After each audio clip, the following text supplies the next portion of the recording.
र खसी फोरैमा दादाबाजेको राम्रो थियो क्या हो मासु कटैमा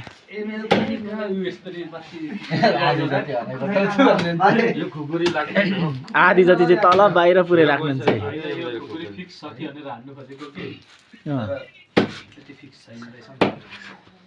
मामालाई नगएको धेरै भयो क्या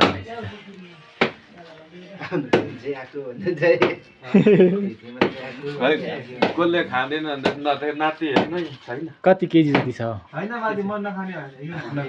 त्यो मलाई एकदिनले त्यतिकै हावा खाने छैन क्लियर क्लियर कन्फ्युजनमा थियो केटाहरू क्लियर डबल मैले त्यस्तो छैन भन्नु खोजेँ कागेले गफ मात्रै हानेछ नि जस्तो कागे जतिको गफ हानी चाहिँ को हो कागे श्यामेको भाइ एकदिन रे हो काले उता लगेमा कस्तो दामी छ